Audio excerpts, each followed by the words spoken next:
जिन लोगों के 2 से ज्यादा बच्चे होंगे उन्हें कई सुविधाओं से वंचित होना पड़ सकता है। नमस्कार, आप देख रहे हैं न्यूज़ 28 इंडिया में गौरी शर्मा। उत्तर प्रदेश के मुख्यमंत्री योगी आदित्यनाथ कुछ ही देर में नई जनसंख्या नीति 2021-30 जारी करेंगे। उन्होंने बढ़ती जनसंख्या को लेकर चिंता जाहिर करते हुए कहा कि प्रदेश के विकास के लिए इस वृद्धि दर को नियंत्रित करना जरूरी है। बढ़ती आबादी के साथ सुविधाओं की जरूरत भी बढ़ती है और नियंत्रित आबादी को बेहतर सुविधाएं दी जा सकती हैं और साथ ही छोटे परिवार खुशहाली का आधार रहते हैं। आइए जानते हैं क्या है नई जनसंख्या नीति। नई जनसंख्या नीति में नवजात मृत्यु दर एवं मृतक मृत्यु दर को कम करने की कोशिश होगी। 11 से 19 वर्ष के किशोरों को पोषण, शिक्षा और स्वास्थ्य के बेहतर प्रबंधन की व्यवस्था की जाएगी।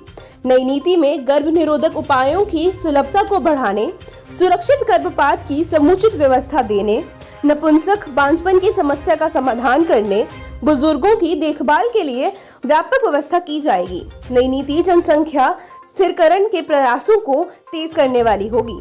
जिन लोगों के 2 से ज्यादा बच्चे होंगे उन्हें कई सुविधाओं से वंचित होना पड़ सकता है।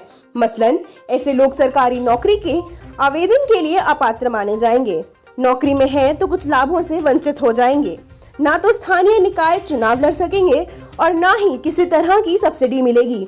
77 सरकारी योजनाओं व अनुदान का लाभ भी नहीं मिलेगा। इसके लागू होने पर 1 साल के अंदर सभी सरकारी अधिकारियों और कर्मचारियों को शपथ पत्र देना होगा। इसके अलावा स्थानीय निकाय में चुनाव जनप्रतिनिधियों को शपथ पत्र देना पड़ेगा। वह इसका उल्लंघन नहीं करेंगे। कानून लागू होते वक्त उनके 2 ही बच्चे हैं। शपथ पत्र देने के बाद अगर तीसरी संतान पैदा करते हैं तो प्रतिनिधि का निर्वाचन रद्द करने का प्रस्ताव है। साथ ही चुनाव न लड़ने का प्रस्ताव भी देना होगा। वहीं सरकारी अधिकारियों और कर्मचारियों का प्रमोशन और बर्खास्त करने की सिफारिश भी की गई है। जनसंख्या स्थिरता पखवाड़े के शुभारंभ के मौके पर नवविवाहितों को शगुन किट भी बांटी जाएगी, जिससे उन्हें परिवार नियोजन के साधनों को प्रोत्साहित किया जा सकेगा। इस मौके पर विश्व जनसंख्या दिवस और जनसंख्या नीति के दृष्टिगत परिवार नियोजन के महत्व पर बनाई गई एक फिल्म भी दिखाई जाएगी। जनसंख्या नियंत्रण बिल के तौर पर लाए जा रहे इस प्रस्ताव में एक बच्चा नीति को प्रोत्साहित करने के लिए कई प्रावधान किए गए हैं। उदाहरण के रूप में अगर कोई दंपत्ति एक बच्चे के जन्म के बाद ऑपरेशन करा लेते हैं तो ऑपरेशन कराने वाले पति या पत्नी को 50,000 रुपए की आर्थिक सहायता दी जाएगी। इसके अलावा इस एक बच्चे के लड़का होने पर 50,000 रुपए और लड़की होने पर 1 लाख रुपए की आर्थिक सहायता दी जाएगी।